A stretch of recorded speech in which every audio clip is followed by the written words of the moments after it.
پروردگار بحروں بر، پروردگار بحروں بر۔ اعوذ باللہ من الشیطان الرجیم، بسم اللہ الرحمن الرحیم۔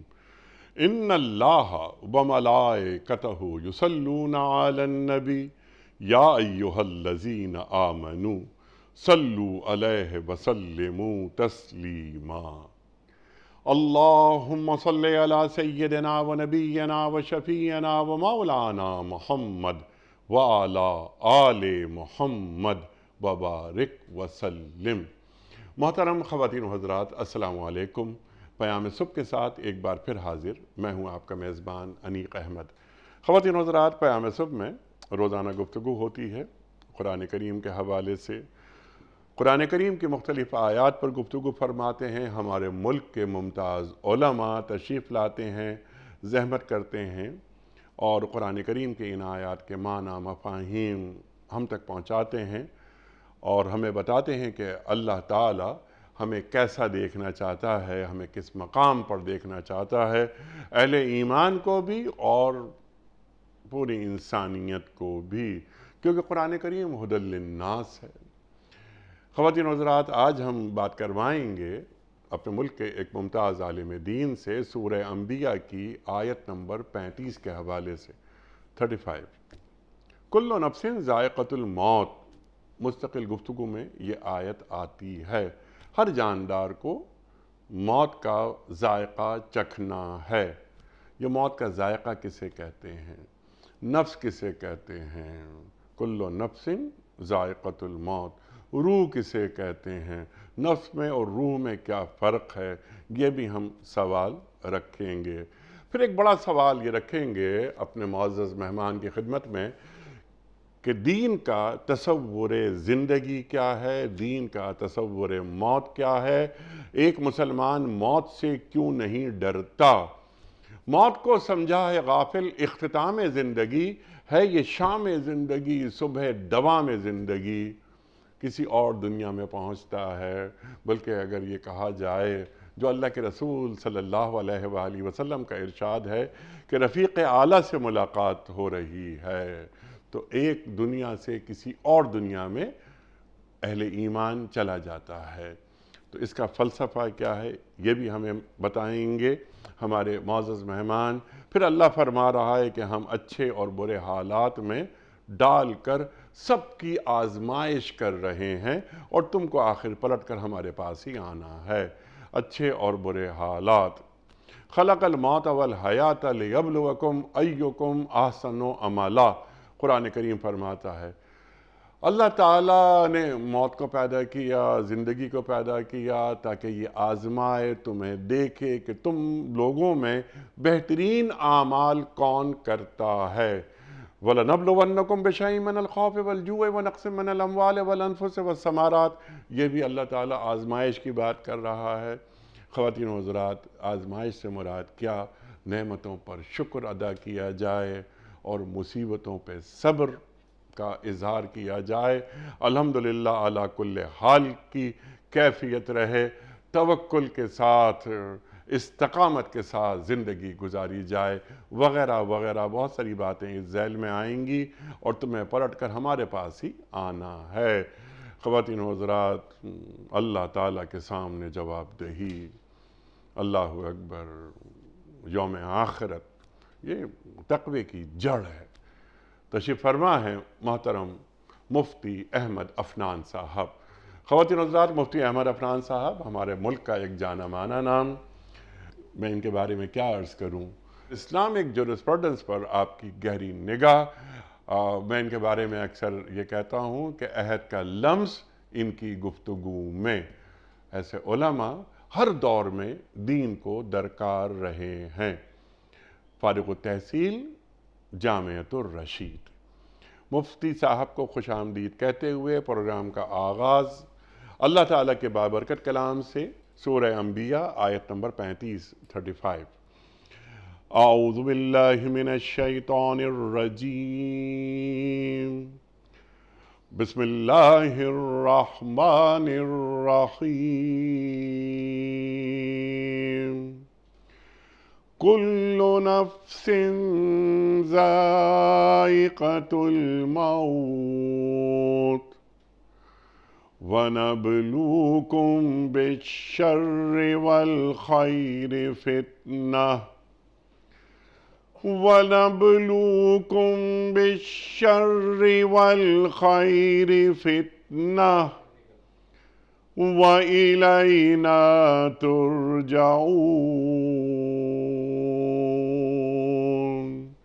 صدق اللہ العظیم۔ ہر جاندار کو موت کا مزہ چکھنا ہے، اور ہم اچھے اور برے حالات میں ڈال کر سب کی آزمائش کر رہے ہیں۔ آخرکار تمہیں ہماری ہی طرف پلٹنا ہے۔ خواتین و حضرات، محترم مفتی صاحب کی خدمت میں اس سے پہلے کہ ہم رکھیں آج کے پروگرام کے حوالے سے پہلا سوال، کوئز، کل کے پوچھے گئے سوال کا درست جواب اور آج کا سوال آپ کی خدمت میں۔ کل کا سوال ہمارا یہ تھا کہ سرکار دو عالم صلی اللہ علیہ وآلہ وسلم کے آزاد کردہ غلام حضرت زید بن حارثہ رضی اللہ تعالی عنہ کس غزوے میں شہید ہوئے تھے؟ درست جواب غزوہ موتا۔ آج کا سوال نوٹ فرما لیجئے، سورہ انفال میں کس غزوے کا ذکر ہے؟ غزوہ تبوک کا، غزوہ احزاب کا، یہ غزوہ بدر کا؟ جو درست جواب آپ سمجھتے ہوں روانہ فرمائیے۔ ہمارے فون نمبرز ہیں 0092213452709۔ ہمارا دوسرا فون نمبر ہے 009221343000980۔ ہمارا ای میل ایڈریس ps@dunyatv.tv، ہمارا SMS کا نمبر 3031 اور ہمارا واٹس ایپ کا نمبر ہے 009232182500194۔ حضرت ارشاد فرمائیے، کل نفس ذائقۃ الموت۔ ذرا پہلا حصہ ذرا اسے کھولیے، نفس کسے کہتے ہیں؟ موت کا ذائقہ، ذائقہ سے مراد یہاں تلخی ہے، کیا معنی ہے؟ ارشاد۔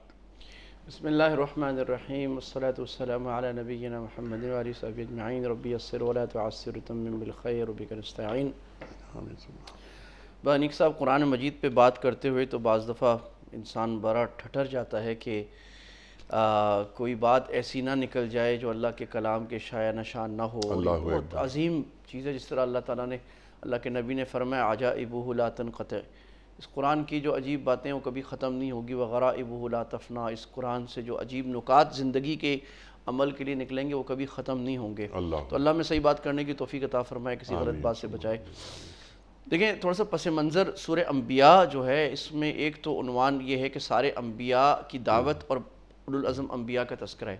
اچھا، یہ جو آیت ہے اس کا کانٹیکسٹ، یعنی سیاق کیا ہے، یہ بڑا ضروری ہوتا ہے کہ آیت کا سیاق دے کر ربط ملا کے آگے چلے۔ دیکھیں اس میں پیچھے ساری اللہ تعالیٰ نے اپنی آیات کونی بیان فرمائی، الذی خلقکم خلق اللیل والنہار، اللہ تعالیٰ نے یہ بنایا، آسمان بنائے، زمین بنائی، اللہ نے آسمان کو تمہارے لیے ایک چھت بنایا عظیم۔ یہ ساری آیتیں بیان کر کے اللہ تعالیٰ نے پھر کفار کا ایک شکوہ نقل کیا، یعنی اتنی باتیں سمجھانے کے باوجود، ساری دنیا کے دلائل دینے کے باوجود بھی مانتے نہیں ہیں، اور کہتے ہیں کہ بھئی یہ تو مر جائیں گے، ختم ہو جائیں گے۔ اللہ نے فرمایا فَإِن مِتَّ فَهُمُ الْخَالِدُونَ، کیا صرف محمد صلی اللہ علیہ وسلم ہی دنیا سے جائیں گے؟ یہ نہیں جائیں گے، اب محمد صلی اللہ علیہ وسلم اور آپ کے ماننے والے بھی دنیا سے جائیں گے، چلے گئے ظاہر ہے، اور تم بھی جاؤ گے، لیکن ہوگا کیا اب؟ یہ سارا کچھ اب یہ آ رہا ہے کل نفس ذائقۃ الموت، تم ہو یا وہ، موت کا ذائقہ تو سب نے چکھنا ہے۔ اب یہاں ایک تو لفظ ہے کل نفس، یعنی موت ایک ایسی اٹل حقیقت ہے کہ دنیا کا کوئی ایتھیسٹ بھی اس کا انکار نہیں کر سکتا۔ یعنی موت کا بعد جو ہے، ما بعد الموت کیا ہے، قیامت، وہ تو الگ بات ہے، وہ اس کا انکار نہیں کر سکتا۔ الموت لیس منہ الفوت، اور یہ رسول اللہ صلی اللہ علیہ وسلم نے فرمایا نا ایک مرتبہ کہ کفا بالموت واعظہ، کہ نصیحت کے لیے موت ہی کافی ہے۔ یعنی مطلب جس آدمی کو موت دیکھ کر نصیحتیں نہیں آتی، وہ لمبے لمبے بیان بھی شاید اس کو فائدہ نہ کریں۔ یہ نصیحت کا سب سے بڑا بیان ہے کہ زندگی اب عمر کی نقدی ختم ہوئی، اب ہم کو دھار کی حاجت ہے۔ یہ تو ہر ایک دہریہ، عالم، جاہل، اللہ کو ماننے والا، اللہ کا نافرمان، ہر ایک کو پتہ ہے کہ یہ اٹل ہے۔ فرق یہ ہے کہ مشرکین مکہ موت کے بعد کے، اور یا آج ایتھیسٹ جو ہیں وہ اس کے بعد کے انکار کرتے ہیں۔ قال من یحیی العظام وهو رمیم وہی رمیم، کہا کہ ہم مٹی ہونے کے باوجود، ہماری ہڈیاں بھربری گودا ہو جانے کے باوجود، یعنی ہڈیوں کا بھی جب نام و نشان مٹ جائے گا تو اس کو زندہ کون کرے گا؟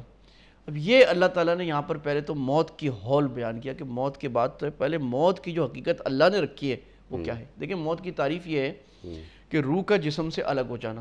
تو حیات جو ہے نا، اللہ نے 4 حیات رکھی ہیں زندگی میں۔ ایک حیات ہماری تھی موت سے پہلے کی، عالم ارواح کی، ایک جب زندگی سے پہلے کی، ایک زندگی میں آ گئی، ایک عالم برزخ کی ہوگی، اور ایک جنت میں جو انشاءاللہ ابدی حیات ہوگی۔ لیکن یہ جسم خاکی، اس کے ساتھ روح کا مل جانا، یہ دنیا کی حیات ہے، یہ موت ہے۔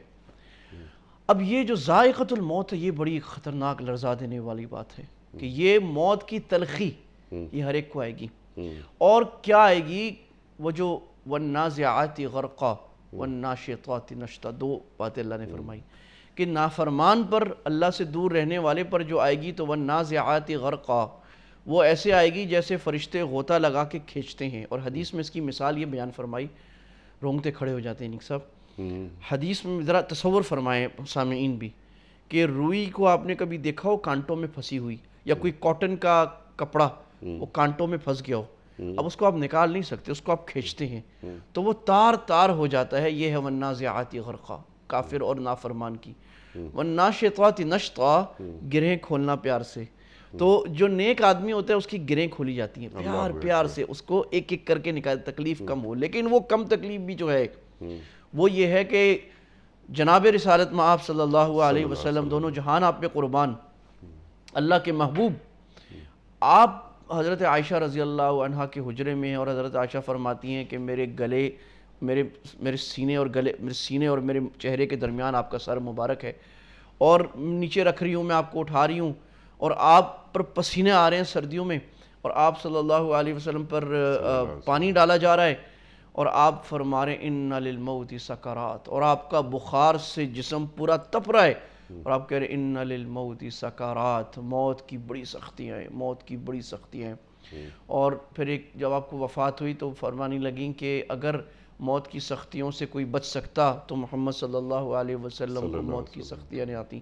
یہ وہ خطرناک موت کی سختیاں جس کو فرمایا جا رہا ہے کل نفس ذائقۃ الموت اینما تکونوا یدرککم الموت، 5واں پارہ سورہ نساء، جہاں کہیں بھی ہوگے موت نے آنا ہی آنا ہے۔ وَلَوْ كُنْتُمْ فِي بُرُوجٍ مُشَيَّدَةٍ، چاہے تم بڑے بڑے محلات میں جم کر بیٹھ جاؤ، روح نے تو نکلنا ہی نکلنا ہے، اللہ نے اپنا راستہ بنانا ہے۔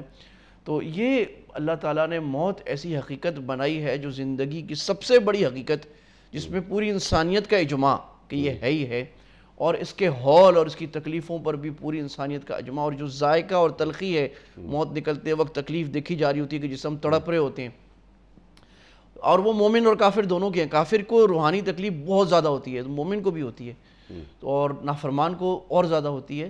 تو یہ اللہ نے فرمایا کل نفس ذائقۃ الموت، یہ تلخی تو ہر ایک کو آنی ہے، پھر آگے پتہ لگے گا کیا ہونا ہے۔ سبحان اللہ سبحان اللہ سبحان اللہ سبحان اللہ۔ لیکن یہ تلخی آنی ہی ہے، ایک مہلت عمل اللہ ہمیں دیتا ہے، پہلی سانس سے لے کر آخری سانس۔ اچھا، یہ زندگی کے جو معاملات ہوتے ہیں، یعنی موت و اجل کے معنوں میں بھی قرآن کریم نے بیان کیا ہے موت کو، تو یہ اس کی مدت کہاں سے کہاں تک ہوتی ہے، ذرا اس کو واضح کر دیجئے، پھر ہم ذرا آپ سے جو دین کا فلسفہ ہے موت کے حوالے سے۔ میں نے سوال انٹرو میں یہ بھی رکھا تھا کہ ایک مسلمان موت کے لفظ سے ڈرتا کیوں نہیں ہے؟ ارشاد۔ دیکھیں، مدت تو اللہ تعالیٰ نے یہ جو چیزیں ہیں نا جس کو ہم غیوب خمسہ کہتے ہیں، جی، جو قرآن مجید میں ہے، جس کی مدت کسی کو معلوم ہی نہیں اللہ کے علاوہ۔ ٹھیک۔ وَعِنْدَهُ مَفَاتِحُ الْغَيْبِ لَا يَعْلَمُهَا إِلَّا هُ، غیب کی خزانے اللہ کے پاس ہیں، اللہ کے علاوہ کوئی الا ہو، اصرار ہے۔ وَيَعْلَمُ مَا فِي الْبَرِّ وَالْبَحْرِ، جو کچھ ہے اس کو جانتا ہے۔ وَمَا تَسْقُطُ مِنْ وَرَقَةٍ، اوپر سے گر رہا ہے کوئی پتا اس کو جانتا ہے۔ وَلَا حَبَّةٍ، وہ اندر کوئی ہے۔ اس میں ایک چیز یہ ہے کہ ایک اللہ نے فرمایا کہ موت کب آئے گی، قیامت کب آئے گی، یہ اللہ تعالیٰ نے قرآن مجید پھر یہ اللہ کو معلوم ہے، کسی کو نہیں. اذا جاء اجلہم لا یستأخرون ساعۃ ولا یستقدمون قرآن میں متعدد جگہوں پر ہے. جی ہاں. جب موت کا وقت آ گیا، نہ ایک گھڑی آگے ہوتا ہے نہ ایک گھڑی پیچھے. اس لیے جب کسی کی موت کی ہم تعزیت کے لیے جاتے ہیں تو میں عرض کیا کرتا ہوں کہ بھائی پہلے تو یہ عقیدہ رکھیں کہ یہ ہمارے بزرگ، ہمارے پیارے، ان کی عمر چاہے 10 سال کی، آپ کا بچہ فوت ہوا چاہے 60 سال کا، یہی سب سے بہتر وقت تھا موت کا، یہ عقیدہ رکھیں. کیونکہ اللہ نے طے کیا تھا تو لا یستأخرون ساعۃ ولا یستقدمون، ایک بھی جنبش آگے نہیں ہو سکتا، پیچھے نہیں ہو سکتا. سلیمان علیہ السلام اتنا ضروری کام کر رہے ہیں، اللہ کا کام کر رہے ہیں نا، اللہ کی طرف سے مقرر کون ہیکل سلیمانی بنوا رہے ہیں. وہ اتنے اہم کام میں بھی جب موت آ گئی تو جان چلی گئی، جان کسی کی رکتی نہیں ہے. اور وہ ایک مرتبہ اللہ تعالیٰ نے طول العمل سے منع فرمایا ہے. حضرت عمر رضی اللہ تعالیٰ عنہ فرمایا کرتے تھے کہ بس اب زندگی میں ایسے رہو کہ بس ابھی جانے والے ہو. اور آپ نے فرمایا کہ جب صبح آ جائے تو شام کا انتظار نہ کرو. وَإِذَا أَمْسَيْتَ فَلَا تَنْتَظِرِ الصَّبَاحَ، جب شام آ جائے تو صبح کا انتظار نہ کرو. اور اچھا مطلب یہ نا کہ ہمیں پتہ نہیں ہے تو ہم نے کیسے رہنا ہے. اب میں کیا سمجھوں کہ میری موت 60 سال کی عمر سمجھ کے میں پلاننگ کروں؟ تو اللہ کے نبی فرمایا بھائی پلاننگ تو ہے، لیکن آپ نے فرمایا کہ کن فی الدنیا کأنک غریب او عابر السبیل. اللہ اکبر. رہنا اس طرح ہے کہ میں دنیا میں کوئی اجنبی ہوں. میں اسٹوڈیو میں آیا ہوں نا، مجھے پتا ہے مجھے 2 گھنٹے بیٹھنا ہے، جانا ہے اس کے بعد. اب میں یہاں ایسے ہی پلاننگ شروع کر دوں کہ یہاں جناب ساری زندگی مجھے رہنا ہے، میں اپنے بیڈ بچھا دوں یہاں پر، میں اپنی ساری چیزیں رکھ دوں لا کے، لوگ بولیں گے بے وقوف ہے. اللہ کے نبی فرما رہے کأنک غریب. اس کی بڑی بہترین مثال ٹرین اسٹیشنز اور ایئرپورٹ ہیں. ٹرین اسٹیشنز اور ایئرپورٹ پر آپ کا بھی سفر رہتا ہے میرے بہت، تو 2 گھنٹے زیادہ سے زیادہ 4-5 گھنٹے کا ٹرانزٹ ہوتا ہے ہمارا. وہ میں زیادہ کچھ اچھا صوفہ مل گیا جناب، چلو جی کوئی ڈرنک شنک مل گئی، بیٹھ کے پھر کھیل گیا. لیکن وہاں کوئی بندہ اپنا گھر بسانے لگ جائے، شادیاں کر لے وہاں بیٹھ کے اور گاڑیاں رکھ لے، تو بولے کہ کأنک غریب، انہیں پاگل ہو گیا. کأنک غریب، غریب کا معنی اسٹرینجر، مسافر، جو ٹریولنگ، او عابر السبیل، گزرتا ہوا. یہ تو اسٹرینجر ہو یا گزرتے ہوئے. اللہ کے نبی نے فرمایا کہ اس کا بڑا قصہ ہے کہ آپ صلی اللہ علیہ وسلم ایک مرتبہ سوئے تو آپ کی کمر مبارک پر چٹائی کے نشان پڑ گئے، جیسے کھجور کی وہ کھجی ہوتی ہے نا اس پر. تو عمر رضی اللہ عنہ دیکھ رہے تھے تو رونے لگ گئے کہ اے رسول اللہ، یہ جو کیسر و کسرا کے بادشاہ ہیں وہ ریشم اور مخمل پہ سوتے ہیں، ایسے ان کے خواب گاہیں ہیں، اور آپ دونوں جہانوں کے بادشاہ ہیں اور آپ کی کمر پہ نشان فرمائے. تو آپ ایسے بیٹھے ہوئے تھے نا، آپ ایسے اٹھ کے بیٹھ گئے. آپ نے کہا عمر ابھی تک سمجھ نہیں آئی، ابھی تک سمجھ نہیں آئی تمہیں؟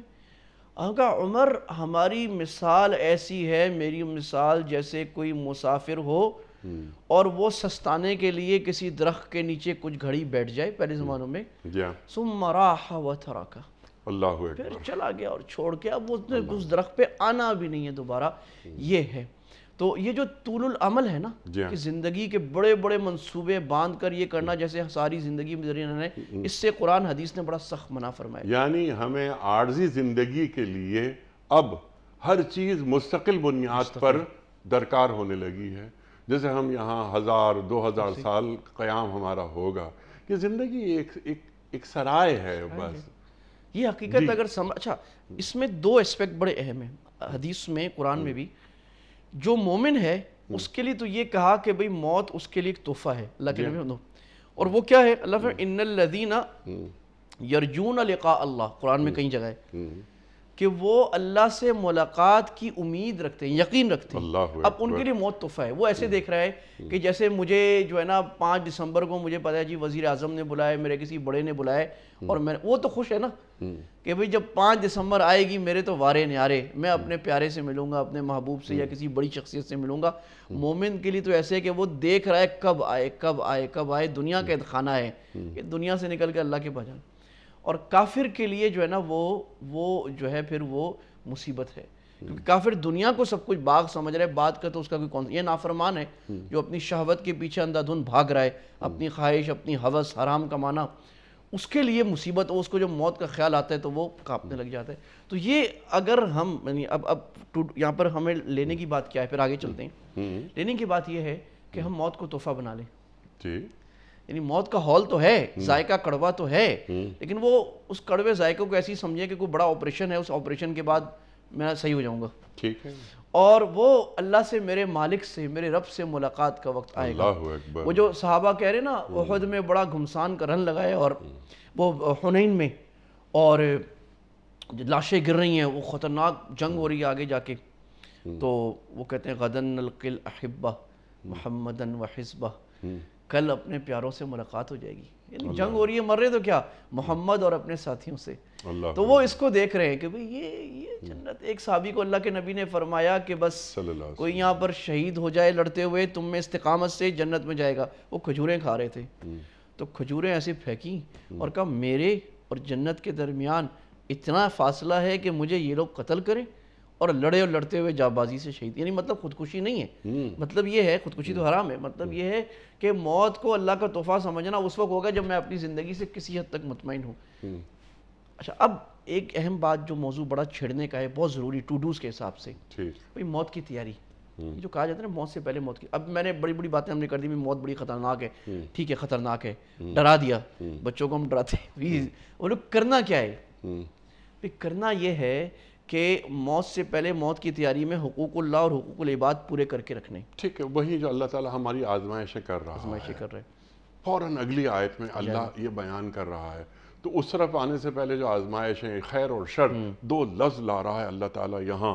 تو خیر کسے کہتے ہیں، شر کسے کہتے ہیں، اور یہاں پر آزمائش کے معنی میں، یعنی یہاں جیسے میں نے 2 آیات یہاں پر تلاوت کرنے کا شرف حاصل کیا تھا کہ وہ خلق الموت والحیات لیبلوکم ایکم احسن عملا، اور وَلَنَبْلُوَنَّكُمْ بِشَيْءٍ مِّنَ الْخَوْفِ وَالْجُوعِ. اس پہ ذرا ہم آئیں گے کہ موت کی تیاری. تو موت کی تیاری میرا توشہ آخرت ہے کیا، وغیرہ وغیرہ. لیکن آپ نے جو ہمیں نکات تعلیم کر دی ہے کہ مسلمان کیوں نہیں ڈرتا موت سے، یہ ایک تحفہ ہے جو اللہ نے ہمیں دیا، اور ہمیں ایک تحفہ اور ملے گا مرنے کے بعد، اور وہ ہے اللہ سے ملاقات. ہم اللہ کے حضور پیش ہو جائیں گے. تو مسلمان کبھی نہیں گھبراتا موت سے. یہ ایک عجیب فلسفہ ہے جو غیر مسلم دنیا سمجھنے سے قاصر ہے کہ یہ مسلمان کیسے مسلمان ہیں، یہ کیسی مخلوق ہے جو ڈرتی ہی نہیں ہے. اللہ اکبر، اللہ اکبر. اور مسلمان کی زندگی کیا ہے اور کس کے لیے ہے؟ ان صلاتی و نسکی و محیایا و مماتی للہ رب العالمین. ہماری زندگی، موت، یہ سب ہے اللہ تیرے ہی لیے ہے. لیکن یہ بات بالکل واضح ہو گئی. لیکن اب جو اگلا مرحلہ آ رہا ہے کہ ہاں یہ موت ہے، پہنچنا ہے ہمیں، اور انا للہ و انا الیہ راجعون، وہ بھی ہماری گفتگو میں اب تک نہیں آیا، انشاءاللہ وہ بھی آئے گا کہ سب کچھ بھی ہمارا نہیں ہے، یہ سب کچھ اللہ ہی کی طرف سے ہے، اور اللہ ہی کی طرف ہمیں جانا ہے. یہاں بھی پلٹنا اللہ کی طرف ہی ہے، اس آیت میں بیان کیا جا رہا ہے. لیکن یہ انتہائی اہم بات آپ نے فرمائی کہ ہماری تیاری کیا ہے. موت کا فلسفہ سمجھ میں آ گیا. کہیں ایسا تو نہیں کہ توشہ آخرت وہی خالی نکل جائے اور صرف یہ گفتگو، یہ باتیں، یہ الفاظ جو عمل سے خالی ہوں. ایمان اور عمل صالح دونوں ساتھ ساتھ چلتے ہیں. سر بڑی اہم. اب یہ جو آیت کا دوسرا حصہ آپ نے ارشاد فرمایا کہ اس پر وَنَبْلُوكُمْ بِالشَّرِّ وَالْخَيْرِ فِتْنَةً، اب اس کو جوڑے ذرا. اللہ فرمانے ہیں کہ ہر جان کو، ہر انسان، بلکہ ہر جان یعنی جانور اور انسان سب کو، بلکہ پلانٹس بھی جان میں آتے ہیں جی، تو ان سب کو موت کا ذائقہ چکھنا ہے. اور اللہ فرماتے ہیں اب جو زندگی ہے اس میں ہم تمہیں آزماتے ہیں بالشر والخیر، برائی سے اور اچھائی سے. کیوں؟ فتنتاً، بطور آزمائش. یعنی اب یہ نا اس کو عربی سمجھنے والے حضرات سمجھیں گے، یہ مفعول مطلق ہے. جب ایک ہی لفظ پہلے ہو، وہ لفظ دوبارہ ہے، ہم آزماتے ہیں تمہیں آزمانا، اس کا مطلب ہے ہم تمہاری سخت آزمائش کرتے ہیں. یہ ترجمہ بنے گا کیونکہ فتنتاً مفعول مطلق ہے من غیر لفظی، عربی کی اصطلاح میں، گرامر کی. تو اللہ فرمانے سخت ترین آزمائش تمہاری شر یا خیر سے. اچھا، اب یہ تو سمجھ میں آتا ہے کہ اللہ شر سے آزمائش کر رہے ہیں نا ہماری، خیر سے کیسے آزمائش ہو رہی ہے؟ تو میں دونوں کو عرض کرتا ہوں، اللہ توفیق دے. شر سے تو آزمائش واضح ہے نا کہ مال چلا گیا، غم آ گئے، تکلیفیں آ گئیں، اولاد چلی گئی، پیارے چلے گئے، حالات ناموافق چل رہے ہیں، جابز ختم ہو گئیں، ہر دروازہ بند ہوا جا رہا ہے، ہر اپرچونٹی کلوز ہوئی جا رہی ہے، فقر ہے، فاقہ ہے، ناموافقت ہے، جھگڑے ہیں، شر، یہ شر ہے۔ اب خیر کیا ہے؟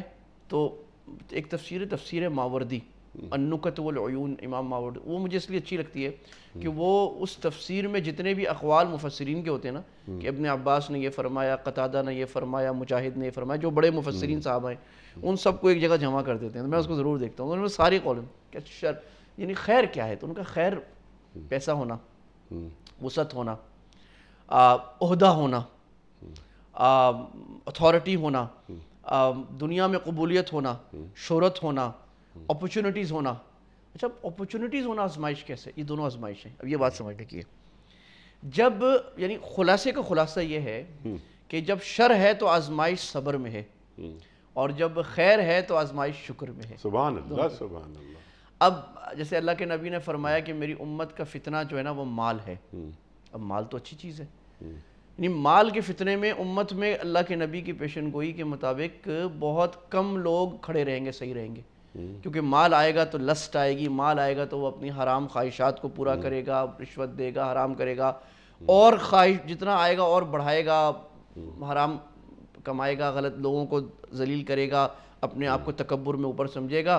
تو اللہ کے نبی فرما رہے بھائی یہ بھی فتنہ ہے کہ مال آئے تو مال کا حق ادا کرنا، زکوٰۃ دینا، صدقات دینا، یہ سمجھنا جو آپ نے فرمایا بڑا خوب کہ یہ میرا نہیں ہے، یہ اللہ کا دیا ہوا ہے۔ بھائی اگر یہ پیالی بڑی اچھی بنی ہوئی ہے اور میں اس پیالی کی تعریف کر رہا ہوں تو کوئی بے وقوف ہوگا جو سمجھے میں پیالی کی تعریف کر رہا ہوں۔ پیالی کی کیا تعریف ہے؟ یہ تو میں اس سانے کی، اس کمپنی کی تعریف کر رہا ہوں جس نے بنایا۔ تو ہم اتنے بعض دفعہ نادان ہو جاتے ہیں کہ کوئی میری تعریف کر جاتا ہے تو میں پھول جاتا ہوں، میری کیا تعریف ہے؟ ٹھیک، میری تعریف تو میرے مینوفیکچرر کی تعریف ہے، میرے خالق اور مالک اور صانع اور بدیع السماوات والارض، جس نے بغیر نمونے کے بنایا اس میں۔ تو دیکھیں ہماری زندگی میں دو ہی اللہ تعالیٰ قرآن جو ہے نا وہ بڑی مختصر بات کرتا ہے، مختصر ترین۔ زندگی میں دو ہی ہیں، خیر ہے تو میں نے شکر کرنا ہے۔ شکر کا مطلب کیا ہے؟ شکر کا مطلب یہ اللہ یہ جو کچھ ہے یہ میرا نہیں، آپ کا ہے۔ مجھے ڈگریز آ رہی ہیں، میری صلاحیت آ رہی ہے، میرے پاس پیسہ آ رہا ہے، میرے پاس اتھارٹیز آ رہی ہے، میرے پاس عہدے آ رہے ہیں، میرے مالک یہ آپ کا دیا ہوا ہے، آپ مجھے توفیق دیں میں اس کو صحیح سنبھالوں۔ تو اللہ اس میں نتیجہ کیا ہوگا؟ اللہ اور دے گا، ان شکرتم لازیدنکم، عہدہ اور دے گا، شہرت اور دے گا، مال اور دے گا، خوشحالیاں اور دے گا، فیملیز میں اور اللہ تعالیٰ برکتیں دے گا۔ اور شر، ناموافق حالات آ رہے ہیں تو یہ ایسا ہی ہے کہ جیسا کہ کسی ہیرا ہوتا ہے تو اس کو بعض دفعہ تراشنا پڑتا ہے، اور بڑا ہی خوبصورت درخت پودا گلاب بھی ہو اس کو کاٹنا پڑتا ہے، یہ دنیا کا رول ہے۔ تو آپ کتنے بھی اچھے ہوں تو اللہ تعالیٰ کبھی کبھی ہماری کینچی چلا کے کاٹتے ہیں، یہ ہماری خیر کے لیے ہوتا ہے۔ سبحان اللہ، ہمیں کسی بڑے مقام تک پہنچانا ہوتا ہے۔ شر میں صبر، جی صبر ہے، صبر کیا؟ اور صبر بھی شکر ہی کی ایک شکل ہے۔ اچھا یہاں پر اس سے پہلے کہ آپ اس کو ہم مزید کھولیں، آگے بڑھیں اس بات پر کہ یہ خیر فتنہ کیسے ہوتا ہے، شر فتنہ یعنی آزمائش کیسے ہوتا ہے، سوال مفتی صاحب سے چھوٹا سا یہ ہے کہ اللہ کو تو سب پتہ ہے، وہ علیم ہے، وہ خبیر ہے، وہ قدیر ہے، وغیرہ وغیرہ صفات گنتے جائیے۔ اللہ تعالیٰ بندے کو آزمانا کیوں چاہتا ہے؟ بڑا اہم سوال، تقدیر کا ہی قسم کا ہے۔ دیکھیں اس میں یہ سمجھنا پڑے گا کہ اشرف المخلوقات کو اللہ نے پیدا کیوں کیا، اور یہ وہ فرشتوں والا اشکال ہے۔ فرشتوں نے جو کہا تھا کہ اتجعل فیہا من یفسد فیہا ویسفک الدماء، کہ یہ آپ ایسی مخلوق اللہ کیوں پیدا کر رہے ہیں جو زمین میں فساد کرے گا اور خون بہائے گا، یعنی کرپشن کرے گا، تفسد کا معنی کرپشن۔ اچھا، فرشتوں کو مادہ دے کر پتہ لگ گیا تھا کہ یہ ایسے کرے گا، تو اللہ نے کہا تھا مجھے پتہ ہے تمہیں نہیں پتہ، پھر اللہ نے سمجھایا بھی۔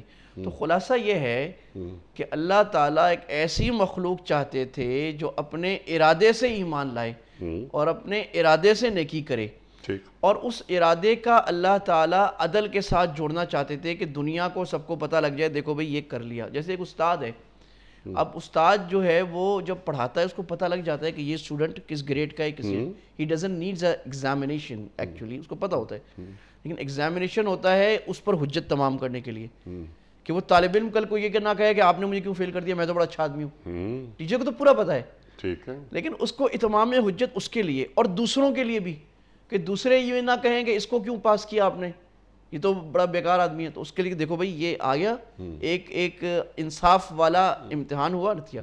تو اللہ تعالیٰ حجت تمام کرنے کے لیے یہ کام فرماتے ہیں کہ کسی کو کوئی نہ رہے تاکہ کسی پر حجت نہ رہے کہ مجھے گواہی نہیں پہنچی، مجھے بات نہیں پہنچی، مجھے موقع نہ ملا، اللہ نے موقع بتا کر سارا کر دیا. اس لیے اللہ آزماتے ہیں، اور اللہ کو اچھا لگتا ہے کہ آزمائش میں بندہ اللہ کی طرف واپس آئے. ابن عباس رضی اللہ تعالیٰ عنہ نے ایک مرتبہ اپنے شاگردوں سے پوچھا کہ یہ جو دعا ہے نا بڑی پیاری، اور یہ عقیدہ ہے ہمارا، لا ملجأ من اللہ الا الیہ. تو کسی نے پوچھا کہ تقوی کیا ہے؟ تو کہا کہ تم یہ دیکھو کہ اگر کوئی دور سے تم پر تیر برسا رہا ہو، اس سے بچنے کا طریقہ کیا ہے؟ اس نے کہا کہ پتہ نہیں. کہا طریقہ یہ اس کے ساتھ بیٹھ کے کھڑے ہو جاؤ، کیونکہ جب کھڑے ہو گئے تو تیر تو دور سے لگتا ہے. تو لا ملجأ من اللہ، اللہ سے بچنے کا کوئی راستہ دنیا میں ہے ہی نہیں الا الیہ، مگر اللہ. یہ عقیدہ ہے. تو وَإِلَيْنَا تُرْجَعُونَ اس آیت کے آخر میں فرما دیا کہ نَبْلُوكُمْ بِالشَّرِّ وَالْخَيْرِ فِتْنَةً. اللہ خیر بھی آزمائش ہے، شر بھی آزمائش ہے. یہ تیرے سادہ دل بندے جائیں کدھر کہ درویشی بھی، عیاری ہے، سلطانی بھی. اللہ کہتے ہیں اِلَيْنَا تُرْجَعُونَ، میری طرف آ جاؤ نا. تو شر بھی تمہارے لیے لذت بن جائے گی، اور خیر بھی لذت، خیر کا ذریعہ ہمیشہ کا بن جائے گا. یہ بات ہو گئی کہ لا محالہ جانا ادھر ہی ہے، اللہ کی طرف ہی جانا ہے. لیکن اس سے پہلے کیا کر کے جانا ہے؟ ایک بات جسے آپ نے آغاز تو کر دیا تھا اس نقطے کا، درمیان میں ایک سوال میں یہ لے آیا کہ اللہ کیوں آزماتا ہے. لیکن یہ بات بالکل ہدیناہ النجدین، ایک تو یہ بات اللہ نے بتا دی، یہ دونوں راستے ہیں. ارادے کی قوت تمہیں دے دی، اللہ اکبر. اور کیا اچھی مثال آپ نے دی استاد کی اور شاگرد کی. استاد کو معلوم ہوتا ہے کہ میرا بچہ کتنا ذہین ہے یا کتنا غبی ہے، اسے معلوم، اللہ کو معلوم ہوتا ہے، اور وہ پیپر سامنے ہے. قیامت کے دن جب آزا گواہی دیں گے تو اعمال نامہ بھی ہمارے سامنے ہوگا. ہمارے دائیں ہاتھ میں اعمال نامہ ہونا چاہیے، بائیں ہاتھ میں نہیں ہونا چاہیے. یہ سبحان اللہ، یہ بات بالکل واضح ہو گئی. اب مفتی صاحب سوال یہ پیدا ہوتا ہے کہ میں یہ چاہتا ہوں کہ میں اللہ کی ہر آزمائش میں پورا اتروں. ابراہیم علیہ السلام، اللہ اکبر، اللہ نے ابراہیم علیہ السلام کو آزمایا، کامیاب. اور پھر انی جاعلک للناس اماما، اللہ اکبر، سبحان اللہ، وہ ابو الانبیاء ہو گئے. ہم نقش قدم پہ چلتے ہیں، اسوہ حسنہ، 2 اسوہ حسنہ ابراہیم علیہ السلام اور سرکار دو عالم صلی اللہ علیہ وآلہ وسلم کا اسوہ.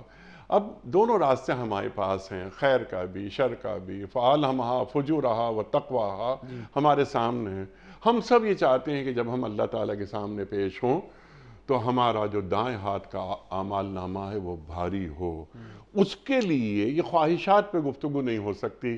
مجھے میرے اعمال گواہی دیں اس بات کی، میں کیسا بندہ ثابت رہوں اپنے ہر عمل میں کہ اللہ تعالیٰ یہ فرمائے کہ یا ایتھا النفس المطمئنہ ارجعی الی ربک راضیۃ مرضیہ.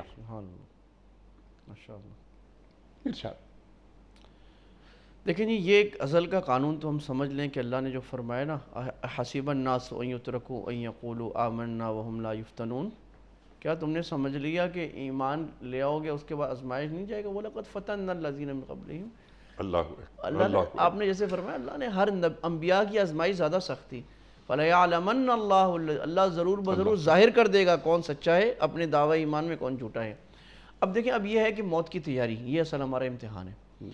تو وہ جو فرمایا نا وَلَا تَمُوتُنَّ إِلَّا وَأَنْتُمْ مُسْلِمُونَ، تم مرو نہیں اس حال میں کہ تم مسلمان ہو. اس پہ سوال ہی ہوتا ہے کہ مجھے کیا پتا میں کب مر رہا ہوں، اور میں مرنے کی حالت، اللہ کہہ رہے مرنے کی حالت میں مسلمان ہو تم، تو مجھے تو پتہ ہی نہیں میں کب مر رہا ہوں. اس سے پہلے مجھے کیسے معلوم کہ میں نے تقوی کا وہ حق ادا کیا جو اللہ کو حق مطلوب تھا؟ یہ تو آخری حصہ ہے نا، یا ایھا الذین آمنوا اتقوا اللہ حق تقاتہ ولا تموتن الا وانتم مسلمون. مجھے تقوی کا معلوم ہے، پہلے مجھے وہ معلوم ہونا چاہیے نا. ارشاد. تو اب یہ ہے، اس کا مطلب یہ ہے کہ ہر وقت موت کے لیے تیار رہنا، یعنی ولا تموتن، ہر وقت کہ ابھی موت آجت میں. کیا مطلب؟ حقوق اللہ اور حقوق العباد. اب ہم ذرا پریکٹیکل آ جاتے ہیں. بالکل جی. بھائی بات یہ ہے کہ میرے ذمہ نمازیں جو تھیں کتنی قضائیں میں نے ادا کی کہ نہیں کی؟ اب اگر ادا نہیں کی تو فکر ہو جائے بھائی کہ میں قضا نمازیں ادا کروں، ہر نماز کے ساتھ ادا شروع ہو جائے دن میں. اب وہ جو آدمی جس پر قضا نمازیں ہیں تو وہ نفل چھوڑ دے اور سنت غیر موقدہ چھوڑ دے. وہ فرض واجب پڑھے، سنت موقدہ پڑھے. اس کے علاوہ وہ کیا کریں کہ اپنی بس اس وقت میں جو نفل کا وقت ہے، سنت غیر موقدہ کا وقت ہے، اس میں وہ اپنی قضا نمازیں پڑھے. نیچرلی عشاء یا فجر زیادہ قضا ہوتی ہے تو زیادہ پڑھے. کیلکولیشن یاد نہیں, ایک موٹا موٹا اندازہ لگا لیں. یہ قضاء عمری کا طریقہ ہے جو متفق علیہ بات ہے کہ ایک اندازہ لگا لے کہ میرے ذمے اتنے 100 اتنے 1000 جو بھی نمازیں قضا ہیں پڑھنا شروع کر دے. پھر اگر اس کے درمیان میں وفات آ گئی, اللہ سے امید ہے کہ اللہ تعالیٰ اس کی معاف کر دیں گے, کیونکہ اس راستے پہ تو چل گیا تھا نا, وہ جو بخاری شریف میں حدیث ہے کہ ایک آدمی توبہ کر کے راستے پہ چل گیا نیکوں کی بستی پہ, اور وہ بستی اس کے لیے کم کر دی گئی. اچھا, اسی طرح اگر زکوٰۃ باقی ہے تو میں کیلکولیشن کر لوں کہ بھی میری بعض لوگ ایسے ہیں 30 40 سال زکوٰۃ نہیں دی, اب وہ لاکھوں کروڑوں کی زکوٰۃ ہو گئی. بھائی کیلکولیشن کر لیں, دینا شروع ہو جائیں بسم اللہ کر کے. یہ موت کی تیاری ہے پریکٹیکل. بھائی حج نہیں کیا تو ابھی سے بھائی رجسٹری لکھوائیں اور اپنا نام رکھیں, پیسے جمع کرنا شروع کریں, درخواست حکومت میں کرنا ہے وہ کریں, پرائیویٹ گروپ میں کرنا ہے. بھائی ابھی حج کریں. کتنے لوگ ہمارے یہاں لاکھوں لوگ ہیں بھئی 50 سال عمر ہو گئی, ملیشیا گھوم لیا, سوئٹزرلینڈ گھوم لیا, حج نہیں کیا, مسلمان ہیں. بھئی اس کی فکر ہو جائے کہ اللہ کے نبی فرما رہے ہیں کہ بھئی جس نے حج نہیں کیا تو وہ یہودی مرے نصرانی مرے, مجھے کوئی پرواہ نہیں ہے. اتنی خطرناک بھئی یہ پریکٹیکل یہ موت کی تیاری نہیں ہم نے کی. بھئی اسی طرح اب آپ آ جائیں حقوق العباد پہ, بندوں کے جو حقوق ہیں میرے اوپر. بھئی لین دین کا معاملہ میرا کیا ہے؟ آپ جو ہمارے بزرگوں میں ہم واقعہ سنا کرتے تھے کہ ہمارے بزرگوں میں بڑے سمجھدار لوگوں میں کوئی فوت ہوتا تھا تو ان کی تجوری سے نا پرچیاں نکلتی تھیں, پیسے بندھے ہوئے, یہ فلاں کے اتنے 10,000 ہے, فلاں کے 40,000 ہے, فلاں کے اتنے لاکھ. پوری ایک ڈائری نکلا کرتی تھی کہ میں نے فلاں کو اتنے دینے, فلاں دینے, کھاتا پورا ہوتا تھا. یہ فکر ہے کہ میرے جو قرض خواہ ہیں ان کو میں نے دینا ہے, ایک پائی بھی میرے اوپر رہ گی وہ آگ کا انگارہ بن جائے گا میرے لیے. تو ہم ہر وقت تیار ہوں کہ ہمارا دامن صاف ہو. کیا آج ہم تیار ہیں؟ ہم پوچھیں ذرا اپنے آپ سے. اور کیا ایسا نہیں ہو رہا کہ آج ہی صبح ایک صاحب بات کر رہے تھے کہ انہوں نے ان کے 1 کروڑ روپے دینے ہیں اور وہ ادھر دعوت کر رہے ہیں اور عمرے پہ جا رہے ہیں اور اس پہ کر رہے ہیں. ارے بھائی کیا ہم تیار ہیں موت کے لیے؟ تو کیا ہم نے یہ, ورنہ یہ سب سے خطرناک معاملہ. حقوق اللہ بھی معاف ہو سکتا ہے, حقوق العباد کے معاملے میں معاملہ یہ وہ معاف نہیں ہوگا. یا تو آپ کے اوپر اس کی برائیاں لا دی جائیں گی گناہ, یا آپ کی نیکیاں اس کے اوپر لا دی, یہ مسکین بن جائیں گے. کیا خطرناک منظر ہوگا قیامت میں کہ میں نیکیوں کا انبار لے کے کوئی آ رہا ہے اللہ نہ کرے اور جا رہا ہے گناہوں کے ڈھیر بھر کے. اللہ کے نبی فرما رہے یہ ہے مسکین. اسی طرح اللہ نے مجھے اولاد دی ہے, میں نے آج تک ان کی تربیت, ان کو ڈانس تو سکھایا ہے, ان کی انگلش بڑی اچھی کر دی ہے, برٹش تاکہ انہیں نوکری اچھی ملے. ہاں برٹش ایکسنٹ کے ساتھ کر دی ہے, اور میں بچپن سے اس سے انگلش ہی بولا کرتا ہوں. میں نہیں کہہ رہا یہ غلط بات ہے, یہ غلط بات نہیں ہے, ٹھیک ہے آپ کا کوئی مقصد ہے جائز ہے, بٹ آپ نے اس کو دین, اللہ رسول کی عظمت, اپنی عظمت کم از کم, اپنا ادب, رشتہ داروں کا سلوک, قرآن کی اہمیت, قرآن پڑھانا, مسلمانی کے آداب یہ کتنے سکھائے ہیں. یہ امانت ہے, یہ موت کی تیاری. اگر نہیں کہ حدیث میں آتا ہے جس آدمی نے اپنی اولاد کی تربیت کی, اس کی بڑے ہو کے شادی کی, اللہ اجر دے گا, اور اگر نہیں کی اور وہ گناہ میں مبتلا ہوا وہ اپنے والدین کو بھی جہنم میں گھسیٹ کے لے جائے گا. تو یہ اپنے کتنا قرض ادا کیا کہ جن لوگوں کو میں نے زندگی میں تکلیف پہنچائی ہے ان کے خلاف میں نے پروپیگنڈے کیے ہیں, ان کی عزت خراب کی ہے, میرے ذمے ہے میں ان سے معافیاں مانگوں, جا کے ایک دفعہ معافی کسی طرح معاف کر دیں گے. اگر معافی نہیں مانگی قیامت میں گریبان پکڑا جائے گا. تو آج تو ہر دن ہم کتنے لوگوں کو ذلیل کر رہے ہیں, بلکہ ماس ذلیل کر رہے ہیں فیس بک پہ پوسٹ کر کے, میڈیا پہ پوسٹ کر کے. یعنی صاحب یہ پریکٹیکل تیاری ہے کہ میں موت کے لیے, پھر یہ تو ہے نا جو فرض واجب ہے, پھر میں نے آگے اپنی انویسٹمنٹ کتنی بھیجی ہوئی ہے. بھائی آج ہم سب انشورنس کراتے ہیں, لائف انشورنس, یا سمجھدار آدمی لائف تکافل کراتا ہے. آپ نے آگے کتنا تکافل بھیجا ہے, کتنی انویسٹمنٹ بھیجی ہے. میری تلاوتیں کتنی آگے گئی ہوئی ہیں, میری نفل نمازیں کتنی آگے گئی ہوئی ہیں, میرے ذکر روزانہ کے کتنے آگے گئے ہوئے ہیں, میری خیراتیں جو میرے اللہ کو اور مجھے پتہ ہے اور کسی کو نہیں پتہ. میں نے کسی غریب کی مدد کی ہے, کسی یتیم خانے میں دیا ہے, کسی مسجد میں, کسی مدرسے میں دیا ہے, کوئی انسٹیٹیوشن بنایا ہے لوگوں کی خیر کے لیے, وہ میرا کتنا میں نے انویسٹمنٹ کیا ہے, سارا دنیا کے لیے رکھ دیا میں نے.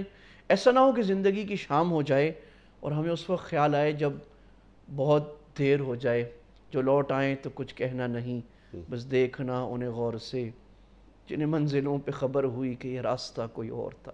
تو ابھی بھی وقت ہے, جب تک حدیث میں آتا ہے, یہ اچھی بات, یہ اچھی اللہ کی کرم, یہ رحمت یہ ہے کہ معلوم یغرغر, جب تک موت کی ہچکی نہیں آتی نا مہلت ہے, آخر منٹ تک مہلت ہے. اور مہلت ایسی ہے, اللہ کی رحمت پہ قربان, 70 سال اگر کوئی بیٹھا ہے ہمارے پیاروں میں اور گناہ کیے ہیں, آج کہہ لے توبہ, آج کہہ لے, اللہ اس پر قادر ہے وہ 70 سال کی بے حیائیاں اور گناہ ان کو نیکیوں میں تبدیل کر دے سارا، اگر سچی توبہ ہے۔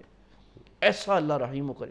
پھر یہ ہو کر بھی اتمام حجت کر رہے ہیں اپنے عذاب کے لیے، اور پھر ایسا نہ ہو کہ ہم بھی وہ بھریں وہاں جا کر کہ جو یا لیتنی کنت ترابا، کہ وہ جس طرح کافر کہے گا قیامت میں جب یہ دیکھے گا نا حالات کہ ہائے کاش میں مٹی ہو جاتا اور میں کبھی زندہ نہ ہوتا۔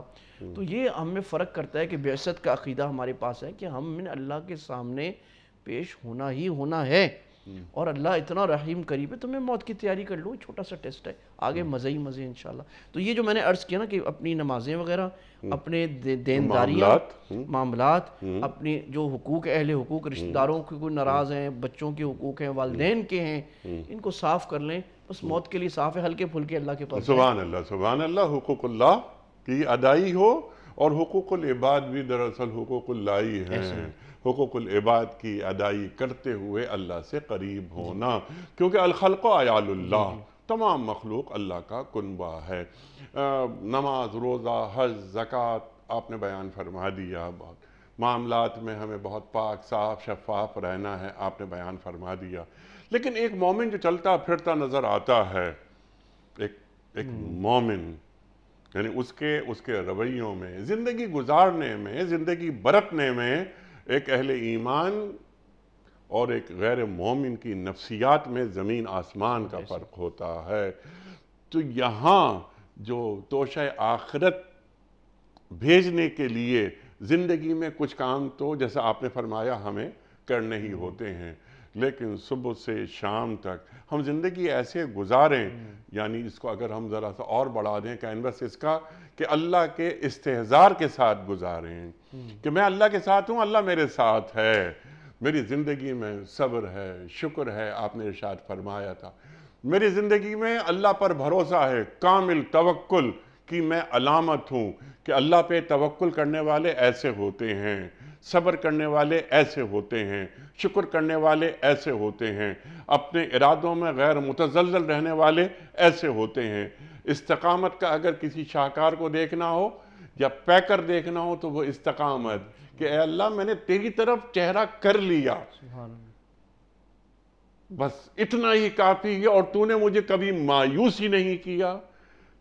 یہ جو زندگی گزارتا ہے ایک شخص جو کلمہ گو ہوتا ہے، جو اہل ایمان ہوتا ہے، اور وہ اپنا چہرہ اللہ کی طرف رکھتا ہے، اللہ کو اللہ سے مانگ لیتا ہے، تو زندگی ایسے گزارنے کا تقاضا اللہ کرتا ہے ہم سے۔ ارشاد دیکھیں یہ جو ہے نا وَنَبْلُوكُمْ بِالشَّرِّ وَالْخَيْرِ فِتْنَہ، کہ شر بھی آزمائش اور خیر بھی، لیکن اس زحمت کو رحمت بنایا جا سکتا ہے۔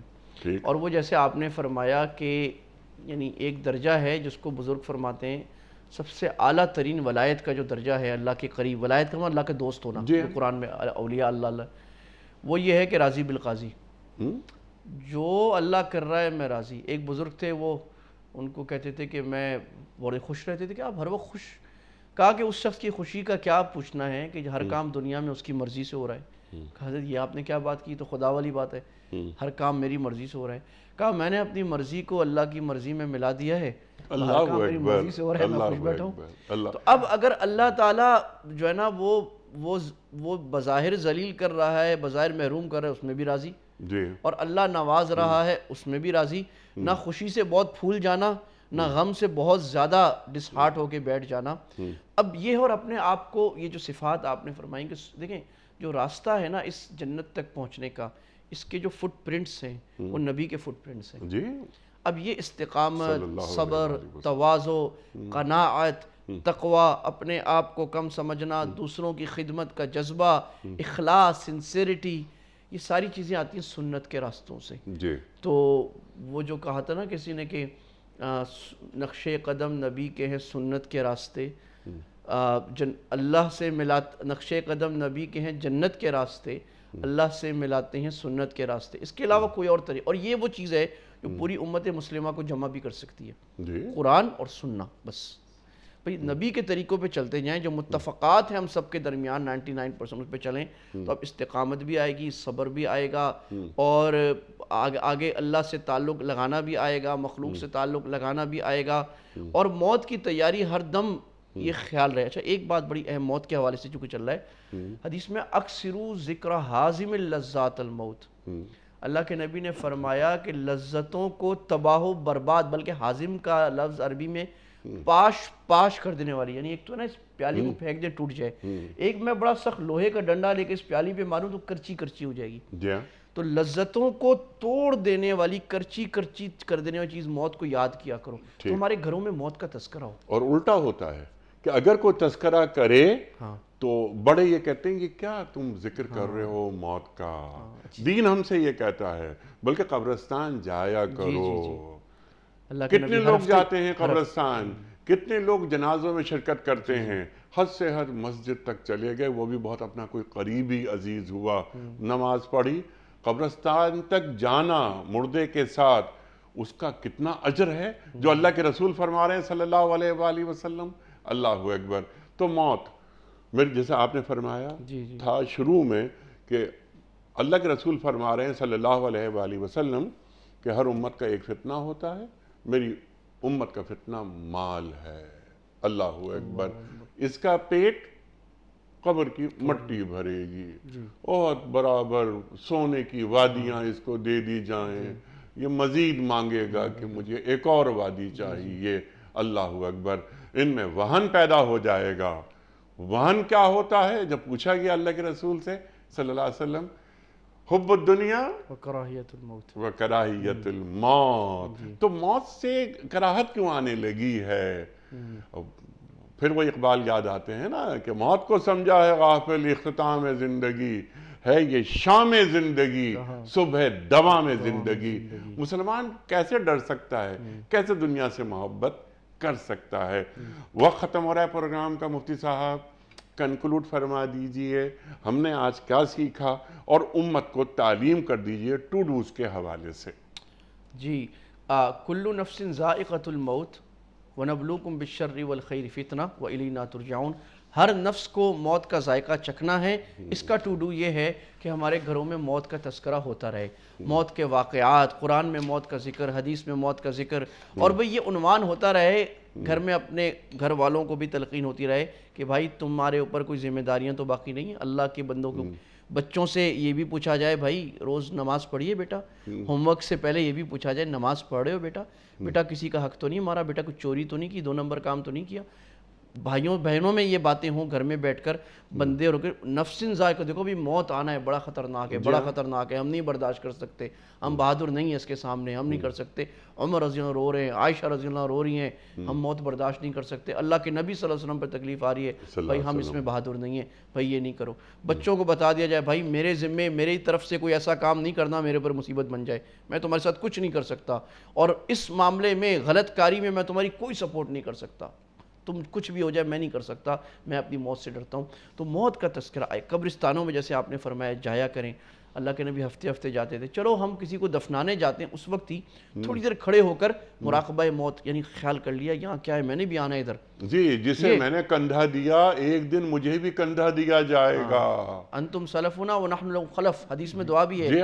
ارے بھائی قبر والو تم چلے گئے ہم پیچھے آ رہے ہیں. یہ ایک تو. دوسری بات یہ کہ پریکٹیکلی تیاری ہو. تیسری بات یہ ہے کہ زندگی کو پھر ایسے گزارا جائے کہ یہ سمجھا جائے کہ خیر اور شر جو آ رہی ہے یہ ہمیشہ کی نہیں ہے، چلی جائے گی.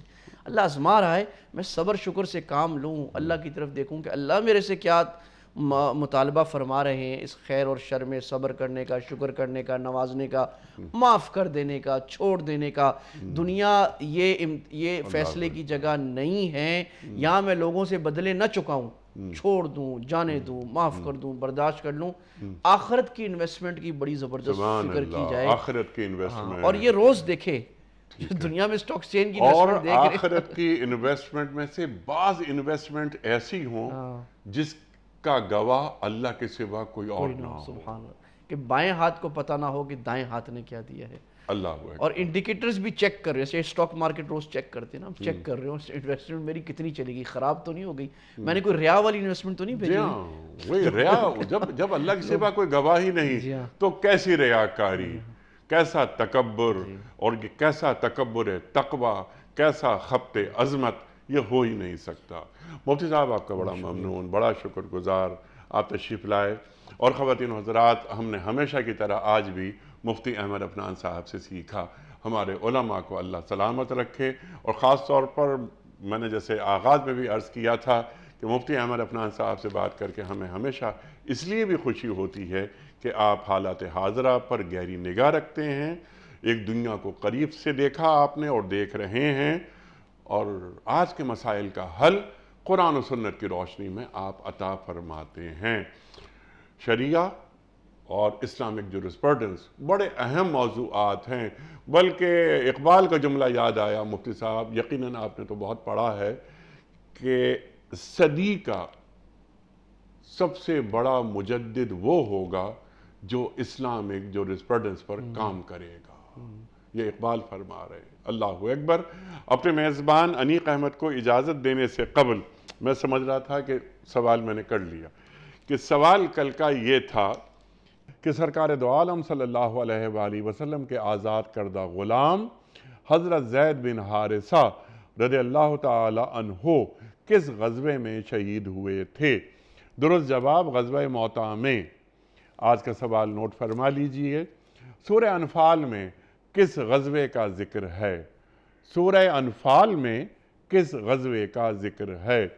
غزوہ تبوک کا، یا غزوہ احزاب کا، یا غزوہ بدر کا؟ جو درست جواب آپ سمجھتے ہوں روانہ فرمائیے. ہمارے فون نمبرز ہیں 0092213452709. ہمارا دوسرا فون نمبر ہے 0092224300980. ہمارا ای میل ایڈریس ps@duniatv.tv. ہمارا SMS کا نمبر 3031، اور ہمارا واٹس ایپ کا نمبر ہے 009232182509194. حضرت ایک پرچی نکال کر آپ اعلان فرما دیجئے. آج کے ونر کے نام کا اعلان فرما رہے ہیں مفتی صاحب. شیر افضل نوشیرہ. شیر افضل صاحب نوشیرہ سے آپ کی خدمت میں دنیا ٹی وی کی جانب سے دینی کتب پر مشتمل گفٹ ہیمپر آپ کے گھر بذریعہ کوریئر روانہ کیا جا رہا ہے. آپ کو بہت بہت مبارک ہو. پیام صبح کا اختتام ہوتا ہے روزانہ ایک قول پر، اور وہ قول ہوتا ہے صاحب نہج البلاغہ امیر المومنین حضرت علی مرتضیٰ کرم اللہ وجہہ کا. آپ فرماتے ہیں کسی سوال کا جواب معلوم نہ ہو تو لا علمی کا اظہار کر دینا نصف علم ہے. کسی سوال کا جواب معلوم نہ ہو تو لا علمی کا اظہار کر دینا نصف علم ہے. سبحان اللہ سبحان اللہ. اپنے میزبان انیق احمد کو کل تک کے لیے اجازت دیجیے. خدا حافظ. پروردگار بہروں بر